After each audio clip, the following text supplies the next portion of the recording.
आज की प्रस्तुति है मुंशी प्रेमचंद की कालजयी रचना तेंत्र। यह कहानी सिर्फ एक बच्ची के जन्म की नहीं, बल्कि उस दर्द की है जो समाज की सोच से जन्म लेता है, जहां बेटी को मनहूस समझा जाता है और एक मां की ममता भी अंधविश्वास के सामने झुक जाती है। लेकिन कभी कभी एक मासूम मुस्कान कई दिलों को बदल देती है। आइए सुनते हैं तेंत्र, मुंशी प्रेमचंद की कलम से, केवल स्टोरी हैक्स पर।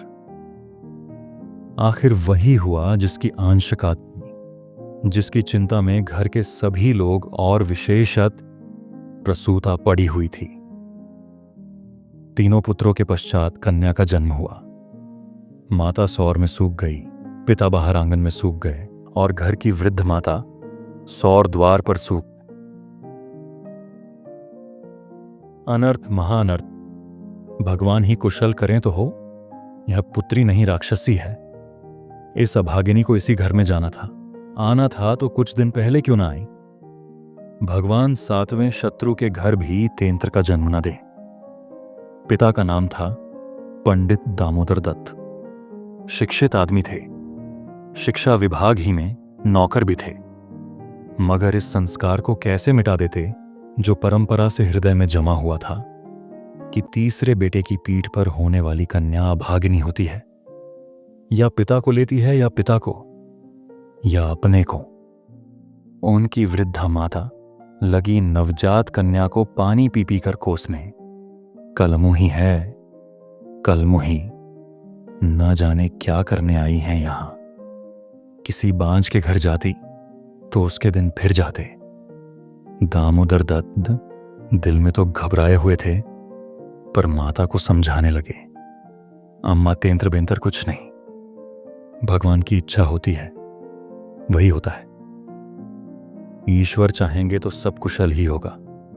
गाने वालियों को बुला लो, नहीं लोग कहेंगे 3 बेटे हुए तो कैसे फूली फिरती थीं, एक बेटी हो गई तो घर में कोहराम मच गया। माता, अरे बेटा, तुम क्या जानो इन बातों को। मेरे सिर तो बीत चुकी हैं।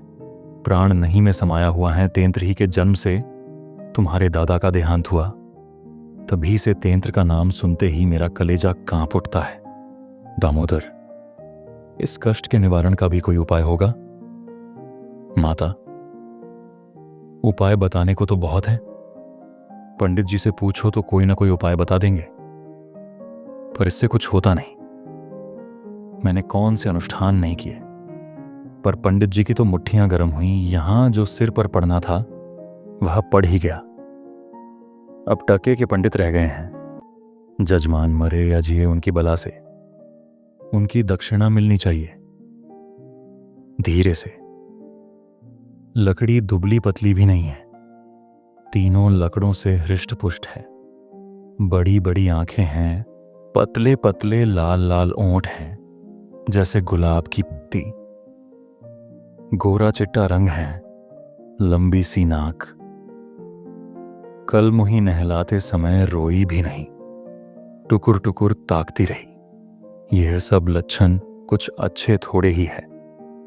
दामोदर दत्त के तीनों लड़के सांवले थे, कुछ विशेष रूपवान भी ना थे।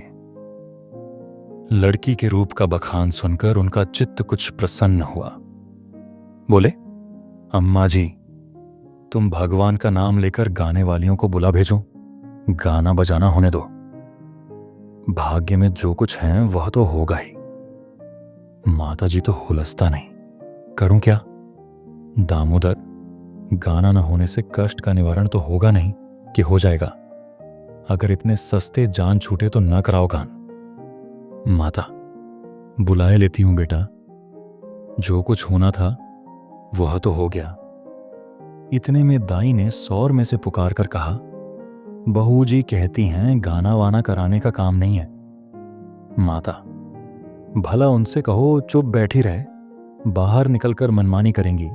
12 ही दिन हैं, बहुत दिन नहीं है। बहुत इतराती फिरती थी। यह ना करूंगी, वह ना करूंगी। देवी क्या है?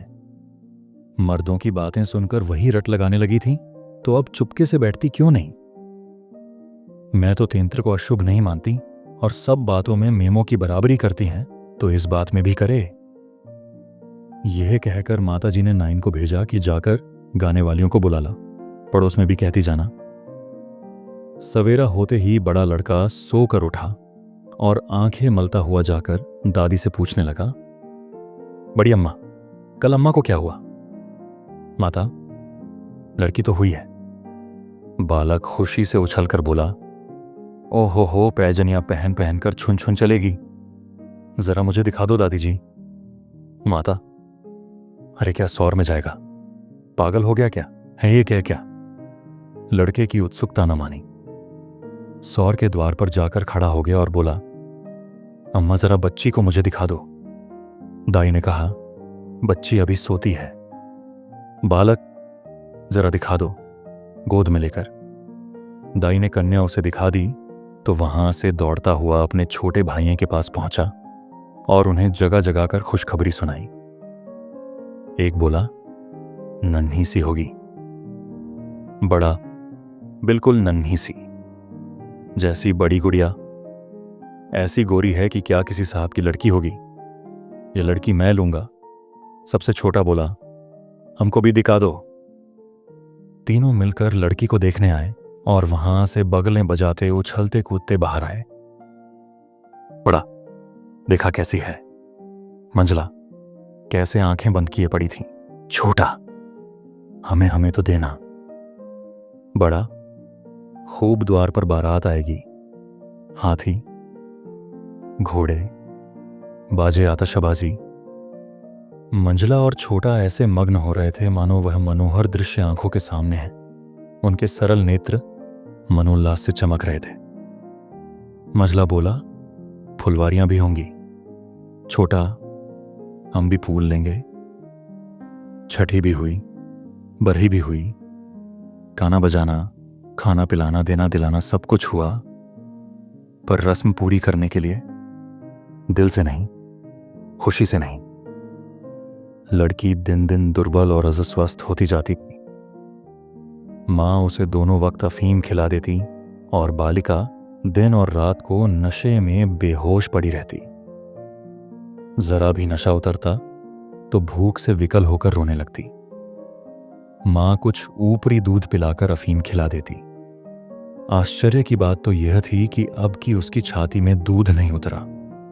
यूं भी उसे दूध दे से उतरता था, पर लड़कों की बेरों से नाना प्रकार की दूध वर्धक औषधियां खिलाई जाती। बार बार शिशु को छाती से लगाया जाता, यहां तक कि दूध उतर ही आता था। पर अब की यह आयोजनाएं न की गईं। फूल सी बच्ची कुम्हलाती जाती थी। मां तो कभी उसकी ओर ताकती भी न थी। हां, नाइन कभी चुटकियां बजाकर चुमकारती तो शिशु के मुख पर ऐसी दयनीय, ऐसी करुण वेदना अंकित दिखाई देती कि वह आंखें पोंछती हुई चली जाती थी। बहू से कुछ कहने सुनने का साहस न पड़ता। बड़ा लड़का सिद्धू बार बार कहता, अम्मा, बच्ची को दो तो बाहर से खेला लाऊं, पर मां उसे झिड़क देती थी। 3-4 महीने हो गए। दामोदर दत्त रात को पानी पीने उठे तो देखा कि बालिका जाग रही है। सामने ताख पर मीठे तेल का दीपक जल रहा था। लड़की टकटकी बांधे उसी दीपक की ओर देखती थी और अपना अंगूठा चूसने में मग्न थी। चुप चुप की आवाज आ रही थी। उसका मुख मुरझाया हुआ था, पर वह न रोती थी न हाथ पैर फेंकती थी।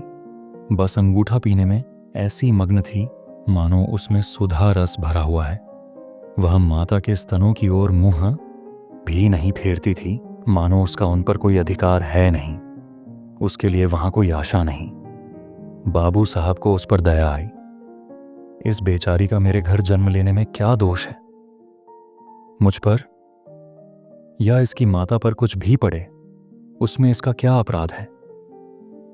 हम कितनी निर्दयता कर रहे हैं कि कुछ कल्पित अनिष्ट के कारण इसका इतना तिरस्कार कर रहे हैं, मानो कि कुछ अमंगल हो भी जाए तो क्या उसके भय से इसके प्राण ले लिए जाएंगे? अगर अपराधी है तो मेरा प्रारब्ध है। इस नन्हे से बच्चे के प्रति हमारी कठोरता क्या ईश्वर को अच्छी लगती होगी? उन्होंने उसे गोद में उठा लिया और उसका मुख चूमने लगे।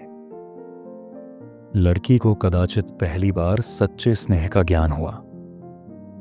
वह हाथ पैर उछालकर गूं गूं करने लगी और दीपक की ओर हाथ फैलाने लगी। उसे जीवन ज्योति सी मिल गई। प्रातकाल दामोदर दत्त ने लड़की को गोद में उठा लिया और बाहर लाए। स्त्री ने बार बार कहा, उसे पड़ी रहने दो। ऐसी कौन सी बड़ी सुंदर है? अभागिन रात दिन तो प्राण खाती रहती हैं, मर भी नहीं जाती कि जान छूट जाए। किंतु दामोदर दत्त ने न माना। उसे बाहर लाए और अपने बच्चों के साथ बैठकर खिलाने लगे। उनके मकान के सामने थोड़ी सी जमीन पड़ी हुई थी। पड़ोस के किसी आदमी की एक बकरी उसमें आकर चरा करती थी। इस समय भी वह चर रही थी। बाबू साहब ने बड़े लड़के से कहा, सिद्धू जरा उस बकरी को पकड़ो तो इसे दूध पिलाएं, शायद भूखी है बेचारी। देखो, तुम्हारी नन्ही सी बहन है ना, इसे रोज हवा में खिलाया करो। सिद्धू को दिल लगी हाथ आई। उसका छोटा भाई भी दौड़ा। दोनों ने घेर कर बकरी को पकड़ा और उसका कान पकड़े हुए सामने लाए। पिता ने शिशु का मुंह बकरी थन में लगा दिया। लड़की चुभलाने लगी और एक क्षण में दूध की धार उसके मुंह में जाने लगी, मानो टिमटिमाते दीपक में तेल पड़ जाए। लड़की का मुंह खिल उठा। आज शायद पहली बार उसकी क्षुधा तृप्त हुई थी। वह पिता की गोद में हुमक हुमक कर खेलने लगी। लड़कों ने भी उसे खूब नचाया कुदाया। उस दिन से सिद्धू को मनोरंजन का एक नया विषय मिल गया। बालकों को बच्चों से बहुत प्रेम होता है। अगर किसी घोंसले में चिड़िया का बच्चा देख पाएं तो बार बार वहां जाएंगे।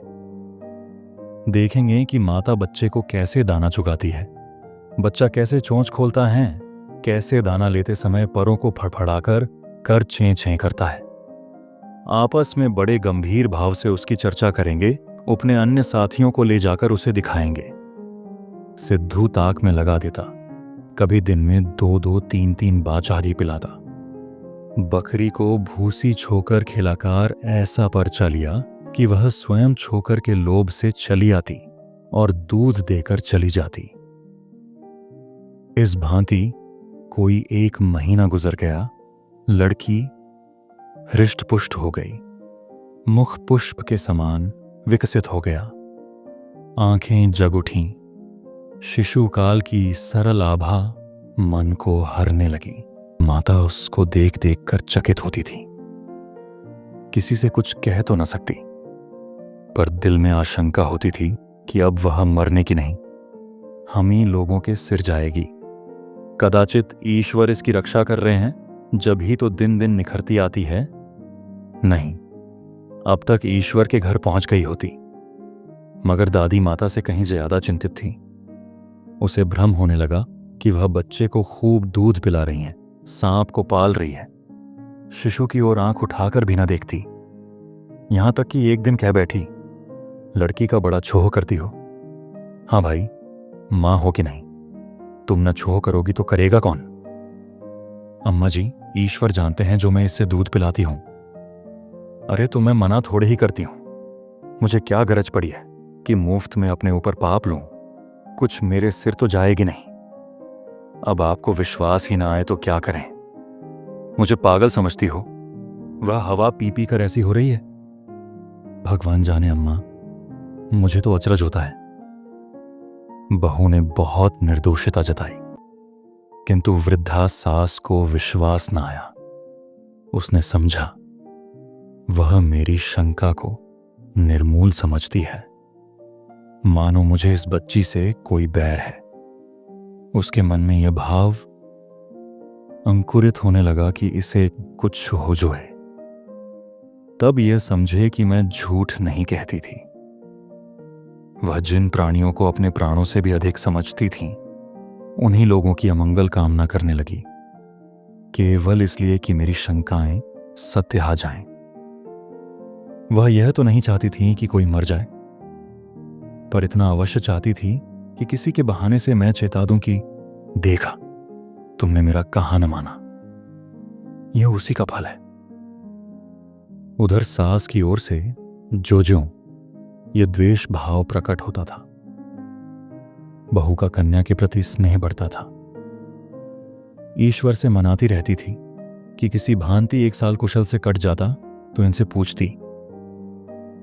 कुछ लड़की का भोला भाला चेहरा, कुछ अपने पति का प्रेम वात्सल्य देखकर भी उसे प्रोत्साहन मिलता था। विचित्र दशा हो रही थी। न दिल खोलकर प्यार ही कर सकती थी, न संपूर्ण रीति से निर्दय होते ही बनता था। न हंसते बनता था, न रोते। इस भांति 2 महीने और गुजर गए और कोई अनिष्ट न हुआ। तब तो वृद्धा सासव के पेट में चूहे दौड़ने लगे। बहू को 2-4 दिन ज्वर भी नहीं जाता कि मेरी शंका की मर्यादा रह जाए। पुत्र भी किसी दिन पैर गाड़ी पर से नहीं गिर पड़ता, न बहू के मैके ही से किसी के स्वर्गवास की सुनावनी आती है। एक दिन दामोदर दत्त ने खुले तौर पर कह भी दिया कि अम्मा, यह सब ढकोसला है। 33 लड़कियां क्या दुनिया में होती ही नहीं, तो सब के सब मां बाप मर ही जाते हैं। अंत में उसने अपनी शंकाओं को यथार्थ सिद्ध करने की एक तरकीब सोच निकाली। एक दिन दामोदर दत्त स्कूल से आए तो देखा कि अम्मा जी खाट पर अचेत पड़ी हुई हैं। स्त्री अंगीठी में आग रखे उनकी छाती सेंक रही हैं और कोठरी के द्वार और खिड़कियां बंद हैं। घबराकर कहा, अम्मा जी क्या दशा है? स्त्री, दोपहर ही से कलेजे में एक शूल उठ रहा है, बेचारी बहुत तड़फ रही है। दामोदर, मैं जाकर डॉक्टर साहब को बुला लाऊं ना? देर करने से शायद रोग बढ़ जाए।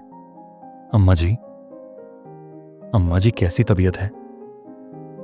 माता ने आंखें खोली और कराहते हुए बोली, बेटा तुम आ गए?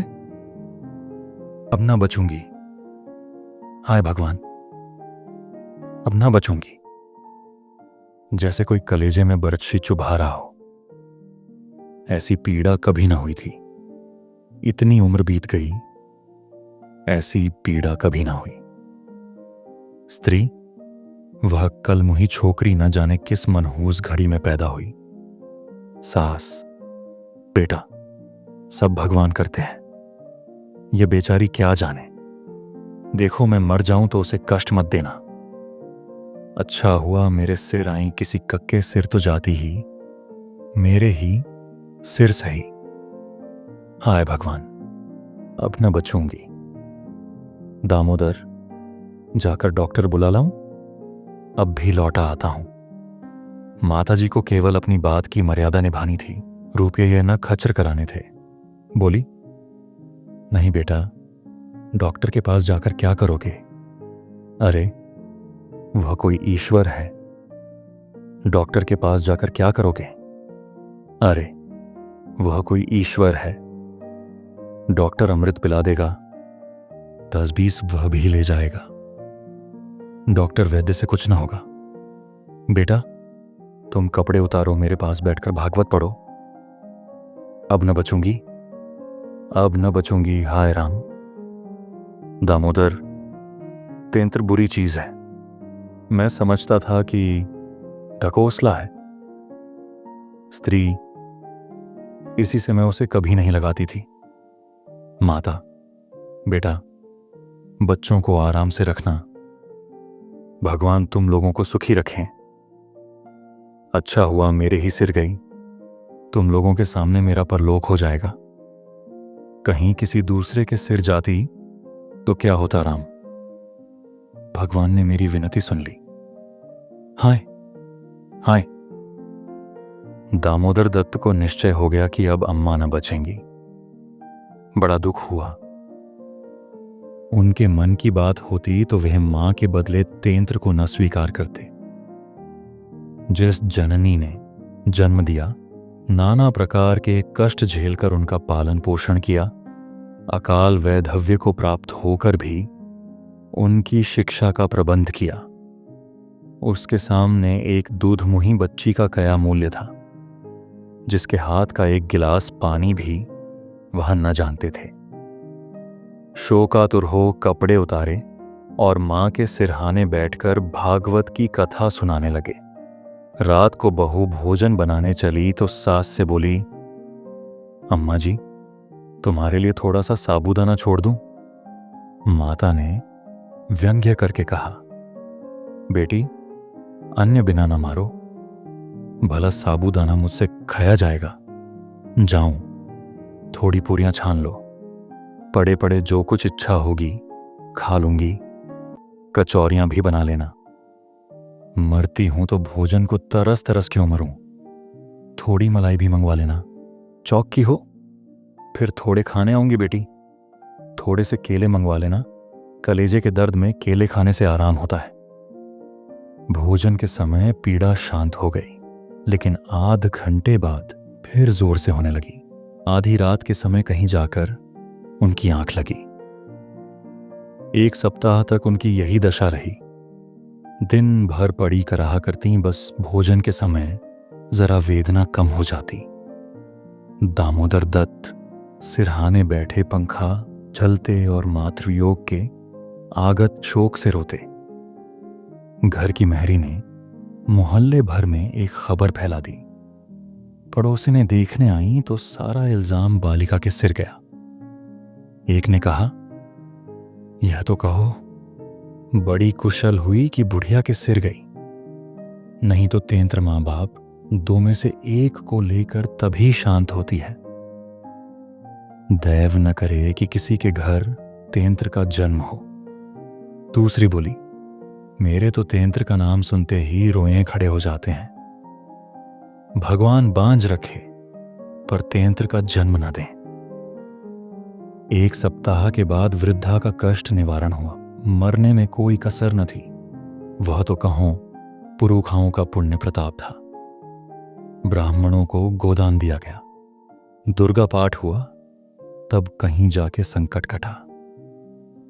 आप सुन रहे थे स्टोरी हैक्स, और ये थी मुंशी प्रेमचंद की मार्मिक कहानी तेंत्र। एक ऐसी बच्ची जिसे जन्म लेते ही श्राप मान लिया गया, जिसे मां की गोद नहीं नफरत मिली, लेकिन जिसने अपने भोलेपन और मुस्कान से सबका मन जीत लिया। तेंत्र सिर्फ एक नाम नहीं था, वो एक सोच थी जिसे हमने खुद श्राप बना दिया।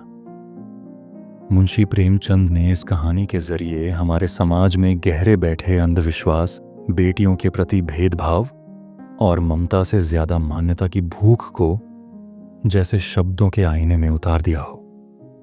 अगर ये कहानी आपके दिल को छू गई हो तो इसे जरूर शेयर करें, क्योंकि बदलनी है सोच तो शुरुआत कहानियों से ही होगी। स्टोरी हैक्स पर हर कहानी सिर्फ कहानी नहीं होती, वो सवाल बनती है, सोच बनती है, क्रांति की शुरुआत बनती है। धन्यवाद। फिर मिलेंगे एक और कहानी के साथ, सिर्फ स्टोरी हैक्स पर।